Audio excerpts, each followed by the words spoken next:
नागपूर रत्नागिरी महामार्गाचं काम सध्या जोमानं सुरू आहे। पन्हाळा तालुक्यातील आवळी गावाजवळ महामार्गाचं तसंच महामार्गाच्या दुतर्फा सर्व्हिस मार्गाचं काम देखील सुरू आहे। परंतु या सर्व्हिस मार्गाचा फायदा स्थानिक लोकांना त्यांच्या घरामध्ये किंवा शेतामध्ये जाण्यासाठी होत नाही। त्यामुळे या मार्गाचं पुनर्निरीक्षण करून स्थानिक नागरिकांना उपयुक्त ठरतील असे सेवा रस्ते बनवावेत अशी मागणी स्थानिक शेतकरी करतायत। पन्हाळा तालुक्यातील आवळी गावाजवळ नागपूर रत्नागिरी महामार्गाचं काम सध्या सुरू आहे।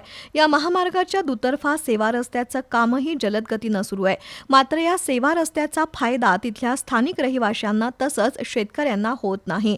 त्यांची शेतजमीन किंवा घर हे सेवा रस्त्यापेक्षा अनेक फूट खाली किंवा वर आहेत। अनेकांच्या अंगणामध्ये सेवा रस्त्याची उंची 10 ते 20 फूट आहे, तर काही ठिकाणी घरं उंच टेकडीवर राहिली आहेत आणि सेवा रस्ता खालच्या बाजूला आहे। त्यामुळे या मार्गाचा उपयोग स्थानिक नागरिकांना त्यांच्या घरामध्ये येण्या-जाण्यासाठी किंवा शेतामध्ये येण्या-जाण्यासाठी होत नाही। या उलट पूर्वीच्या महामार्गाचा थेट वापर त्यांना घरांमध्ये किंवा शेतामध्ये जाण्यासाठी होत होता। आता सेवा रस्त्याच्या दुतर्फा 4 फूट उंचीचे गटर्स आहेत, त्यामुळे अनेक शेतकऱ्यांना त्यांच्या शेतामध्ये वाहनं नेण्यासाठी जागा उरलेली नाही।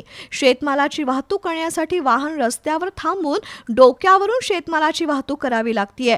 या सर्व बाबींचा विचार करून राष्ट्रीय महामार्ग प्राधिकरणानं या मार्गाची पुनर्रचना करावी अशी मागणी स्थानिक शेतकरी करतायत। या मागणीचा विचार झाला नाही तर महामार्गाचं काम बंद पाडण्याचा इशारा स्थानिक शेतकऱ्यांनी दिलाय। आवळी गावचे आम्ही रहिवासी शेतकरी असून आमच्या गावामध्ये हायवे झालेला आहे। हायवेच्या रस्त्याकडील ज्या सर्व शेतकरी किंवा घराला वाटाही असे कुठेही असे ठेवलेले नाहीत। हायवेचे रस्त्याचे जे साईड रोड आहेत ते एकदम वरती ठेवल्यामुळे रस्त्यावर किंवा घरी जायला किंवा शेतात जायला इकडे 200 एकर जमीन 200-300 एकर जमीन आहे, तिकडे शेतात आता सध्या नांगरट किंवा काही करायचं असलं तरी सुद्धा जाता येत नाही। आणि अशा परिस्थिती किती वेळ वारंवार तक्रारी करून सुद्धा त्यांनी काही दखल घेतलेली नाही। माझ्याकडे ते पोच पावत्या सगळ्यांच्या आहेत, तरी त्यांनी दखल घेतलेली नाही। आम्ही रस्ता बंद करणारच।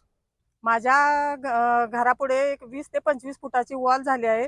आम्हाला रस्त्याची ये जा करण्याची काही सुद्धा सुविधा केलेली नाही। वरचेवर वारंवार रस्तेवाल्यांना प्रत्येक साहेबांना सांगून आम्ही थकलेलो आहे। आता वरचे म्हणजे वारंवार ते बघू पुन्हा बघूया असं म्हणजे ह्याच्या खाली नेतात, आम्हाला टोलवतात वरचेवर।